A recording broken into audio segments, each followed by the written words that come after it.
এবারের অধিবেশন অতীত, দর্শনের, ভবিষ্যতের রূপরেখা তৈরি উভয়ের জন্য বিশেষভাবে গুরুত্বপূর্ণ। 8 দশক ধরে জাতিসংঘ ধারাবাহিকভাবে তার কর্মপরিধি সম্প্রসারিত করেছে এবং নানা ক্ষেত্রে আরো গভীরভাবে সম্পৃক্ত হয়েছে। বিশ্বশান্তি ও নিরাপত্তা, মানবাধিকার, বিশ্বব্যাপী জীবনমানের উন্নয়ন, ন্যায় বিচার, ন্যায্যতা ও সমতা প্রসারে জাতিসংঘ অনস্বীকার্যভাবে ভূমিকা রেখেছে। জাতিসংঘের কারণেই আজ বিশ্বের 120টি দেশের প্রায় 13 কোটি বিপদাপন্ন মানুষকে জরুরি খাদ্য ও মৌলিক মানবিক সহায়তা এবং 45% শিশুকে টিকা প্রদান করা সম্ভব হচ্ছে।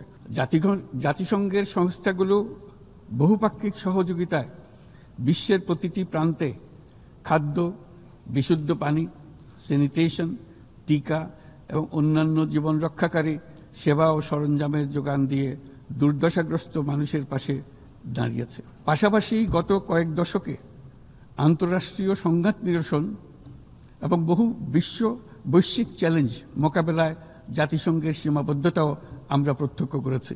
তবুও সামগ্রিকভাবে জাতিসংঘের ভূমিকা মানব জাতির জন্য ইতিবাচক ও কল্যাণকর।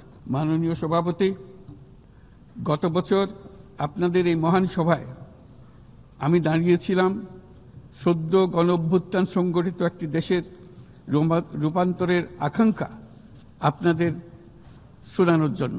আজ এই রূপান্তরের অগ্রযাত্রায় আমরা কতটুকু অগ্রসর হতে পেরেছি তা আমি বলবো। পৃথিবীর প্রতি 10 জনের মধ্যে 3 জনের নিবাস বাংলাদেশ, কিন্তু সেই কারণে অথবা ভূ রাজনৈতিকভাবে বিশ্বের একটি গুরুত্বপূর্ণ অবস্থানে বাংলাদেশ রয়েছে বলে আমাদের ইতিহাস জানার দরকার তা কিন্তু নয়, বরং এই কারণে বাংলাদেশের এই বর্ণনাটি গুরুত্বপূর্ণ যে তা সাধারণ মানুষের অসাধারণ ক্ষমতার উপর আস্থা তৈরি করবে। এই কারণে বর্ণনাটি গুরুত্বপূর্ণ, তা বিশ্বের সকল দেশের মধ্যে আশা সঞ্চার করবে।